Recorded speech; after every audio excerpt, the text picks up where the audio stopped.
জেসিন্তা Kate lauryl আর্দান। নামটা চেনা চেনা ঠেকছে? নামটা মনে রাখা দরকার।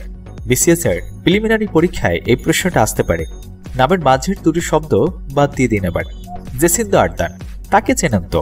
নিউজিল্যান্ডের বর্তমান প্রধানমন্ত্রী।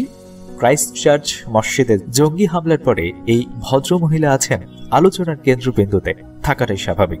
যেভাবে আন্তরিকতা আর দরদ দিয়ে তিনি আক্রান্ত মুসলিমদের পাশে দাঁড়িয়েছেন, পুরো জাতিকে এক সূত্রে গাঁথার চেষ্টা করে যাচ্ছেন, সেটা এক কথায় অনবদ্য। জেসিন্তা আর্দানকে নিয়ে শুধু বাংলাদেশ বা মুসলিম প্রধান দেশগুলোতে যে আলোচনা হচ্ছে এমনটা নয়, নিজের কাজের সুবাদে সারা বিশ্বেই নজর কেড়ে নিয়েছেন তিনি। ক্রাইস্টচার্চ মসজিদের জঙ্গি হামলার আগে জেসিন্দার নামটা জানতাম না। সেদিন দুপুরে হঠাৎ এক ভিডিওতে দেখলাম তাকে। স্পষ্ট উচ্চারণে তিনি বলে চললেন, টেররিস্টকে টেররিস্টই বলতে হবে।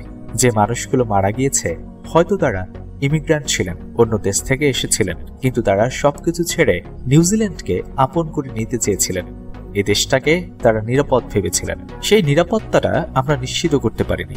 একটা বাক্য তিনি বারবার উচ্চারণ করছিলেন, কথাটা বলতে গিয়ে তার গলা ধরে আসছিল। নিউজিল্যান্ডের ইতিহাসে স্মরণকালের ভয়াবহতম ঘটনা তাকে কতটা আঘাত দিয়েছে সেটা তার মুখের দিকে তাকালে বোঝা যাচ্ছিল। সেই হামলার পরে এক সপ্তাহ পেরিয়ে গেছে। হামলাকারী ধরা পড়েছে পুলিশের হাতে। এর মধ্যে যোগ্য নেতার মতোই পুরো জাতিকে একসাথে বাঁধার কাজটা সুনিপুণভাবে করে চলেছেন জেসিন্তা। নিউজিল্যান্ডের আতঙ্কগ্রস্ত মুসলিম কমিউনিটিকে নিজে গিয়ে সান্ত্বনা দিয়ে এসছেন তিনি। তাদের আশ্বাস দিয়েছেন একজন নেটিভ শ্বেতাঙ্গের চেয়ে আলাদাভাবে তাদের দেখা হবে না। নিহতদের স্মরণে আয়োজিত শোক সভায় হাজির হয়েছেন মাথায় কাপড় দিয়ে। বুঝিয়ে দিয়েছেন মুসলমানদের সঙ্গে আছেন তিনি এবং পুরো দেশ। পার্লামেন্টে দাঁড়িয়ে নিজের বক্তৃতা শুরু করেন সালাম দিয়ে। ধীর কণ্ঠে বলেছেন নিউজিল্যান্ডের আইন সর্বশক্তি দিয়ে দোষী বিচার করবে। জেসিন্তা আর্দান প্রধানমন্ত্রী হিসেবে কতটা ভালো করবেন সেটা সময় বলে দেবে। তিনি দায়িত্ব নেবার পর 1.5 বছর পেরিয়েছে কেবল। তবে জেসিন্তা যে অসম্ভব ভালো মনের মানুষ এতে কোনো সন্দেহ নেই। নেতৃত্বের চমৎকার গুণাবলী বিদ্যমান তার মধ্যে। এ কারণেই 2017 সালে নেতৃত্ব শূন্যতায় ভুগতে থাকা নিউজিল্যান্ডের লেবার পার্টি তাকে প্রধানমন্ত্রীর পদে মনোনয়ন দিয়ে দুবার ভাবেননি, অথচ তখন তার বয়স মাত্র 37 বছর।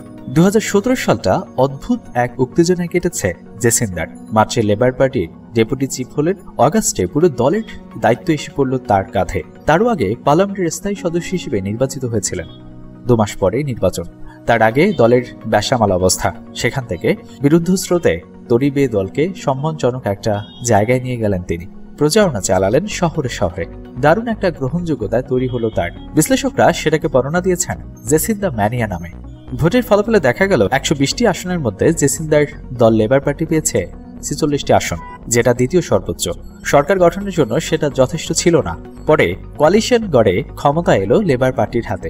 জেসিন্তা বসলেন প্রধানমন্ত্রীর চেয়ারে। সেই সঙ্গে একটা রেকর্ডও হয়ে গেল। নিউজিল্যান্ডের ইতিহাসের সবচেয়ে কম বয়সী প্রাইম মিনিস্টার এখন তিনি। বিশ্বের নারী প্রধানমন্ত্রীর মধ্যেও তিনি সর্বকনিষ্ঠ। 1980 সালে জন্ম জেসিন্দার। বাবা ছিলেন পুলিশ অফিসার, মা কাজ করতেন একটা স্কুলের ক্যাটারিং সার্ভিসে। ছোটবেলা থেকেই সংগঠন প্রীতি ছিল জেসিন্দার। নেতৃত্বের গুণটাও সেখান থেকে জন্ম নিয়েছিল।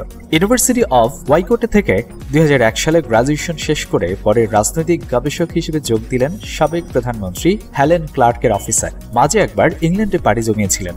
সেখানে ব্রিটিশ প্রধানমন্ত্রী টনি ব্লেয়ারের অফিসে পলিসি অ্যাডভাইজার হিসেবে কাজ করেছিলেন বেশ কিছুদিন। এরপরে দেশে ফিরলেন।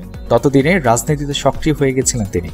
তার খালা ছিলেন নিউজিল্যান্ডের লেবার পার্টির নেত্রী। সেই দলে যোগ দিয়েছিলেন জেসিন্তা। 2008 সালে সায়া সরকারের এমপি নির্বাচিত হলেন মাউন্ট অ্যালবার্ট থেকে। তখন তার বয়স 28 বছর। সংসদে প্রতিনিধিত্ব করার সুযোগ অবশ্য তখনও পাননি তিনি। সেই সুযোগটা এলো বছর 9 পরে। জেসিন্তা আর্দান এখন বিশ্বের সর্বকনিষ্ঠ নারী প্রধানমন্ত্রী। নিউজিল্যান্ডে তার দলের জনপ্রিয়তা বাড়ছে ধীরে ধীরে। আগামী নির্বাচনে তার দলে ক্ষমতায় থাকবে বলে অভিমত বিশ্লেষকদের। মানুষ কেন তাকে পছন্দ করবে সেই প্রশ্নের জবাব খুঁজতে বেশি দূর যাওয়া লাগে না। জঙ্গি হামলার পরে তার কথা, তার কাজ দেখলে মানুষ তাকে ভালোবাসতে বাধ্য। প্রধানমন্ত্রীর খোলস ভেঙে তিনি সাধারণের কাতারে নেমে এসে জড়িয়ে ধরেছেন ক্ষতিগ্রস্তদের। এদিকে তাদের সান্ত্বনা দিচ্ছেন, আবার পার্লামেন্টে দাঁড়িয়ে বজ্রকণ্ঠে ঘোষণা দিয়েছেন অপরাধী শাস্তি পাবেই। কোমলতা আর কঠোরতার অসাধারণ এক মিশ্রণটাই জেসিন্দাকে অনন্য করে তুলেছে। খুনির ব্যাপারে জেসিন্দা বারবার বলেছেন, ওই লোকটা জঙ্গি, সে সন্ত্রাসী, উগ্রবাদী, খুনের নেশায় মত্ত একজন উন্মাদ। ওর নামটাও আমি মুখে আনতে চাই না, বরং আপনারা তাদের কথা বলুন যারা নিহত হয়েছেন। তাদের স্মরণ করুন যারা প্রাণ দিয়েছেন। ইতিহাস এই 50 জন হতভাগ্য মানুষকে মনে রাখবে কিনা আমি জানি না, তবে বিপর্যয়ের মুহূর্তে জেসিন্দা আর্দানের এই অসামান্য ভূমিকার কথা আমরা ভুলব না। একজন কোমল হৃদয়ের প্রধানমন্ত্রী কিভাবে তার দেশের আক্রান্ত মানুষগুলোর পাশে এসে দাঁড়িয়েছিলেন সেটা নিশ্চয়ই আমাদেরও মনে থাকবে।